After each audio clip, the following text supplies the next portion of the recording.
Film मुकद्दर का सिकंदर अमिताभ बच्चन के career की कुछ बेहतरीन फिल्मों में से एक है। और जब भी अमिताभ बच्चन के कैरियर की कुछ वन ऑफ द बेस्ट फिल्मों की बात की जाती है तब फिल्म मुकद्दर का सिकंदर का नाम जरूर सामने आता है। ये एक म्यूजिकल रोमांटिक ड्रामा फिल्म थी। इसको रिलीज किया गया था 27 अक्टूबर सन 1978 को। और आज फिल्म के इतने साल बीत जाने के बाद भी बहुत सारे लोग फिल्म के इन गानों को सुनना आज भी पसंद करते हैं। फिल्म के बहुत सारे गाने उस साल के टॉप 10 सॉन्ग्स की लिस्ट में भी शामिल थे। फिल्म मुकद्दर का सिकंदर को देखने उस टाइम पर लगभग 6 करोड़ 70 लाख लोग सिनेमा घरों में आए थे। और इंडिया के अलावा भी फिल्म को रूस जैसे देशों में काफी पसंद किया गया था।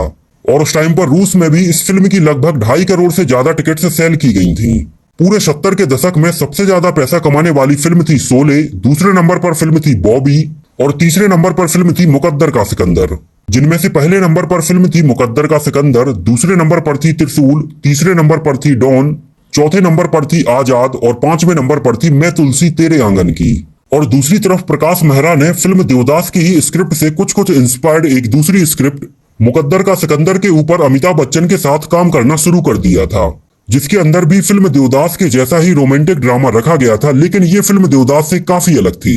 फिल्म की बेसिक स्टोरी लाइन में था जहां पर अमजद खान रेखा को पसंद करते हैं, रेखा अमिताभ बच्चन को पसंद करती हैं, अमिताभ बच्चन राखी को पसंद करते हैं और राखी विनोद खन्ना को पसंद करती हैं। लेकिन फिल्म के अंदर अमिताभ बच्चन और रेखा के बीच के कुछ सीन देवदास और चंद्रमुखी के सीन के जैसे ही मिलते जुलते रखे गए थे। और फिल्म के अंदर लीड एक्टर के तौर पर प्रकाश मेहरा की पहली पसंद अमिताभ बच्चन और विनोद खन्ना ही थे, जो कि इन दोनों को लेकर पहले भी फिल्म हेरा फेरी और खून पसीना जैसी फिल्मों को डायरेक्ट कर चुके थे। लेकिन इन दोनों ही फिल्मों में अमिताभ बच्चन को विनोद खन्ना के कंपैरिजन में ज्यादा पेमेंट दिया गया था। लेकिन फिल्म मुकद्दर का सिकंदर में विनोद खन्ना काम करने के लिए तब तैयार हुए जब फिल्म के अंदर अमिताभ बच्चन के बराबर ही पेमेंट ऑफर किया गया था। और ये फिल्म विनोद खन्ना, प्रकाश मेहरा और अमिताभ बच्चन की साथ में आई आखिरी फिल्म साबित हुई थी। और फिल्म मुकद्दर का सिकंदर में लीड एक्ट्रेस के तौर पर सबसे पहले रेखा को अप्रोच किया गया था। लेकिन जिस टाइम पर फिल्म मुकद्दर का सिकंदर की शूटिंग स्टार्ट होने वाली थी उस टाइम पर रेखा फॉरेन में थी। इस वजह से फिल्म मुकद्दर का सिकंदर की शूटिंग उस टाइम पर थोड़ी डिले होती जा रही थी। और फिल्म को ऐसे रेखा की वजह से डिले होता हुआ देखकर प्रकाश मेहरा ने बाद में डिसाइड किया कि वो फिल्म के अंदर रेखा की जगह पर रीना रॉय को कास्ट करेंगे।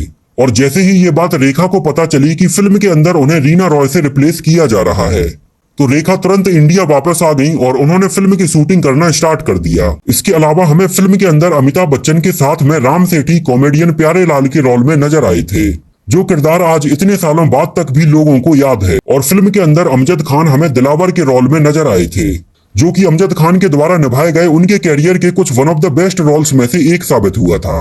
और फिल्म की शूटिंग जब स्टार्ट हुई तो फिल्म के अंदर एक सीन था जहां पर अमिताभ बच्चन एक कांच का गिलास विनोद खन्ना की तरफ फेंकते हैं और जब ये कांच का गिलास टूटता है तो इसके कांच के कुछ टुकड़े विनोद खन्ना की दाढ़ी में जाकर लगे, जिससे विनोद खन्ना को उस टाइम पर काफी चोट आ गई थी और फिल्म की शूटिंग को तत्काल वहीं पर रोक दिया गया था।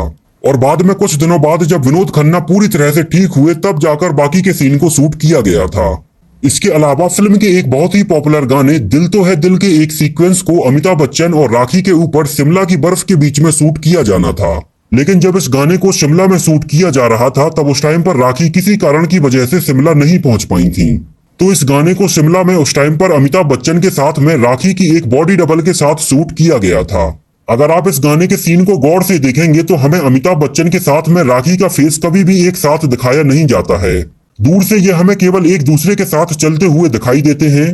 और पास वाले एंगल को ऐसे शूट किया गया था जिसमें हमें एक बार अमिताभ बच्चन दिखाई देते हैं और एक बार राखी दिखाई देती हैं। दोनों का चेहरा हमें एक साथ इस सीन के दौरान कभी भी दिखाई नहीं देता है। इसके अलावा फिल्म के एक दूसरे पॉपुलर गाने ओ साथी रे तेरे बिना भी क्या जीना की शूटिंग जब मुंबई के एक स्टूडियो में की जा रही थी और जैसे ही इस गाने की शूटिंग कंप्लीट हुई तो सारे कलाकार अपने मेकअप रूम में चले गए।